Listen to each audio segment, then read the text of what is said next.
clearing close in the forest you'll find a fabulous banquet, a fairy ball. If you close your eyes and you open your mind, the veil disappears and you'll see it all. Hi my angels, it's Hailey Reese, and for today's video we are once again going to be diving into a classic horror film that was inspired by real life events. I told you guys I was feeling really inspired about this series. I told you guys that I was excited about it.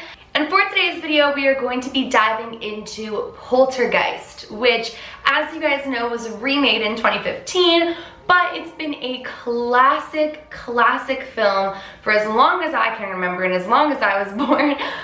So when I found out that it was based on a true story and real life events, I thought it would be interesting to kind of break down who the real family was, what they endured, and essentially what went on when they had this poltergeist in their home. Before I get into today's video though, I just want to let you guys know, if you do enjoy my content, please go ahead and turn your post notifications on, because YouTube doesn't always like to notify people in their subscription boxes when I've uploaded, and if you have your post notifications on, you'll never miss a video. So if you do enjoy my content, I would absolutely love it if you would do that so that you never miss out on a video. But without further ado, let's get into this, because this one has a lot to it, and there's a lot I have to get into. So the film Poltergeist was initially released in 1982, and it revolves around a California couple and their 3 children who experience a pretty terrifying poltergeist. Now the film was made by Steven Spielberg, so we know it was going to be a great one, and it became a classic almost instantly, to the point where it was remade in 2015 with a more modern spin, but still really keeping to the main idea as to what went on in the original. So in the Poltergeist movie, the family begins to experience some pretty terrifying and bizarre activity within their home. The youngest daughter actually begins having conversations with the TV set, which is one of the most classic lines, if you guys remember, "They're here." That line has been remade in like horror comedy and also in a lot of scary movies, because that is what the film was really known for. Now one night, a hand reaches through the television set as an earthquake hits, and that's when the daughter actually announces, "They're here," and a bunch of terrifying events start to unfold within the home. So in the film, and following the announcement of "They're here," essentially all hell kind of breaks loose in the film. Things start to break, things start flying around the house, silverware twists on its own, trees come to life grabbing children, and the little girl essentially gets sucked into a completely different dimension. But what if I told you guys that this film was actually inspired by the Herrmann family, who experienced a poltergeist in their home in 1958? So the Herrmann family lived in Seaford, New York on Long Island, and much like the film, they experienced what people could only break down to being a poltergeist within their home. So on February 3rd, 1958, what would later be called Popper the Poltergeist, and we'll get into where he got that name from, made his first debut in the home. So the Herrmann family consisted of Lucille and James Herrmann, the parents, and Lucille and James Jr., the children. So their children were named after each of the parents, and Lucille was actually 13 years old and her brother James was 12 years old. So on February 3rd, 1958, Lucille and James came home where their mother was, and their father James was actually off at work. And right after the Herrmann children entered the kitchen after returning home from school, things just went crazy in their home. In a matter of moments, various bottles containing liquid within their home and in multiple different rooms had all of their lids pop off. None of them actually saw the bottles move or explode, but they all heard this really intense popping noise coming from everywhere.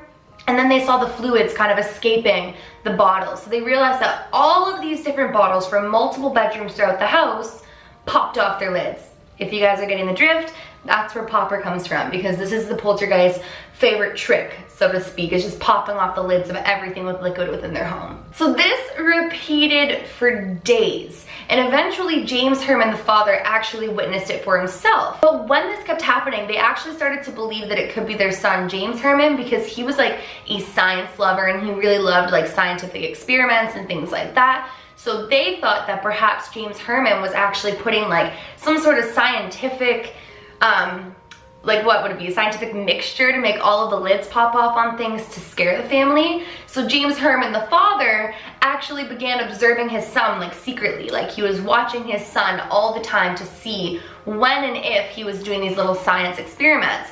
But his innocence was later proven because his son had done absolutely nothing out of the ordinary, and the bottles just kept popping their lids off. So within the first 2 weeks of Popper's debut within the home, news actually leaked to newspapers, radio stations, and television networks of what was going on within the Herrmann home. The story itself actually gained a ton of media attention, and the outside of the Herrmann home actually became like the set of reporters, curious people, and a lot of television equipment, because you guys have to remember, this was back in the day and it wasn't so easy to just pick up a little camera and go film. So their yard became like a spectacle. There were so many people trying to get a piece of whatever was going on within the Herrmann home. The Herrmann family just witnessed endless amounts of caps popping off of all of their bottles. Things started to fly around. A statue of the Virgin Mary actually went flying across the room, smashed into a mirror, and just shattered. Even a large bookcase was knocked over by unseen forces, and that was kind of the moment when they realized just how powerful this thing is and how dangerous this could potentially be.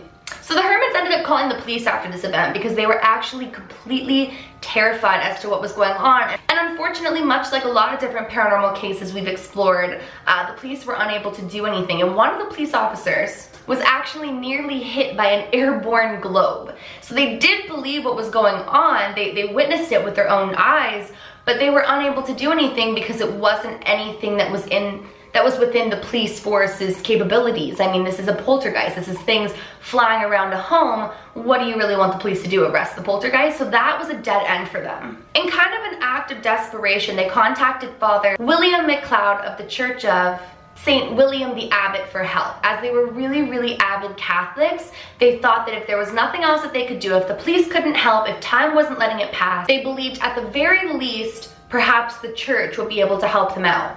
So Father McLeod came to the house and sprinkled holy water everywhere and blessed each and every room of the building. Unfortunately, Popper the poltergeist decided that that wasn't going to be enough for him, and that never actually rid him of the home.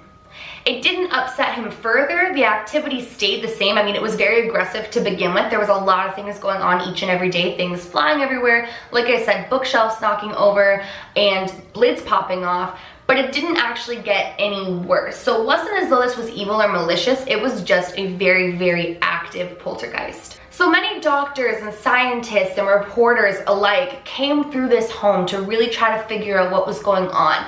And that's one thing that I have to say about this particular paranormal case, is the fact that the Herrmann family was so distraught by what was going on, they had no problem welcoming people into their home to debunk it. They were looking for answers. You know, they were the type of family that had no idea what was going on, wanted somebody to explain it, and they just wanted it to come to an end. And from what I've researched and what I've looked up, nobody really ever thought that the family was doing this for any sort of attention. Like I said, they were always welcoming people in to debunk it. They were hoping that some scientist or doctor or something of those sorts would be able to figure out what was going on in their home. So like many that had come before him, Dr. Pratt was welcomed into the family's home to kind of do his own little investigation. He actually explained to the family that he more so wanted to come as an observer and to really see what he would see or experience while he was within their home. So he would hang out with the boy of the family, James, and he would just kind of sit around, play cards, he just really had a very laid back approach when it came to figuring out what was going on here in the home. But during his time there as an observer, Popper was completely silent. Nothing happened. It was as though he really didn't want to perform for the scientist or the doctor. He really didn't want him to see anything. So during his time within the home, nothing happened. So like I said, things were really, really quiet in the home at this time. It was as though Popper didn't want to perform for these people. He didn't want it to happen. But eventually, on March 2nd, so it had been a month's time at this particular point in time, he decided to make himself known again. All of the Herrmanns were home at this particular point in time, and they all witnessed exactly what happened. And it started out with a single dish flying in the air from the kitchen cabinet and shattering on the floor. Then a night table flipped over in James's room, and things just started flying all around the house again. Bottle caps popping off, objects were flying around, things were shattering, and Popper was essentially back in action. But still at this particular point in time, there was nothing that the Herrmann family had received. There was no advice, or there was no proper diagnosis as to what was going on in their home. They had no answers as to what this was. 2 days after this, so on March 4th, a vase containing flowers slid down the dining room table, elevated in the air, and just hovered there. And then, even crazier, down in the cellar, a bookshelf actually turned over end. So it flipped completely upside down by unseen forces. Like, how wild would that be, you guys, to witness something like this and to not have any idea what's going on and what you can do to stop it? Then on March 10th, while the mother was with her children and the father was actually away on business, they were all getting ready for bed, and they essentially heard an extremely loud popping noise coming from the cellar. They all rushed down to see what was going on down there, and that was when they found that a bleach bottle sitting in the middle of a cardboard box had actually blown its top right off as well. Like, these are unopened. This was an unopened bleach bottle. Like, it had everything on it, the seal and everything, and it just all blew right off. Now, interestingly enough, that was the final incident with Popper the Poltergeist. That was when he essentially just stopped, which, unlike any other case that I've really explored, this is the first one where it just completely stopped and the activity just subsided entirely. So for reasons unknown, this actually became the final act of Popper the Poltergeist, and nobody really knows why it just all of a sudden stopped. It's unlike any other case that I've actually investigated as far as, you know, poltergeists or hauntings, where it just abruptly stops with no action done to have stopped it. It was just like he decided, all right, enough's enough, and just kind of stopped within the home. There were 67 reported disturbances from February 3rd to March the 10th. Like, that's unbelievable for around a month span to have that many recorded and documented disturbances within this home. Unbelievably enough, the Herrmanns have been visited by detectives, building inspectors, electricians, plumbers, firemen, psychiatrists, and just a ton of professionals that were unable to come to a conclusion as to what was going on in the home. Like, they were trying so hard to find a reasonable explanation as to what was going on within their family home. Like I said earlier, they were welcoming anybody and everybody in who could give them some sort of closure, some sort of an explanation, and nobody could come to the conclusion as to what was going on. Now, the most commonly held belief actually revolving around this particular case and this particular poltergeist is the fact that the Herrmann family lived on top of a Native American burial ground. And that's actually a theme within the films, if you guys take a look at that. That is the most common idea. People truly believe that that the fact that they lived on top of a burial ground is what spikes this type of activity. But what I find strange about this is the fact that it just abruptly stopped one day. For no apparent reason, it just stopped. So definitely make sure to comment your theories about that down below. But one last thing that I really want to touch on as far as the film The Poltergeist, and if you guys want me to do a series on scary movie sets that wind up possessed, haunted, or visited, definitely let me know, because I would love to do a series on it. But the Poltergeist set was actually said to be extremely haunted, and a ton of cast members actually wound up dying of really strange causes for no reason. They would get through filming and then they would pass away. So people believe that the set of Poltergeist was actually cursed, and that furthered people's beliefs on believing the original story to be true. So I don't know about you guys, I find it all very spooky. This is one of the strangest poltergeist cases that I've ever looked into personally, because like I said, it just abruptly stopped. It didn't seem necessarily malicious. Nobody was injured during this span of time, but a lot of things were broken and a lot of fear was instilled in the family throughout this time span. Well, you guys, that is the true story behind the movie Poltergeist. I know what the Herrmann family went through sounds absolutely unbelievable, but it does give me some sort of peace of mind that they really did allow people to properly investigate their home.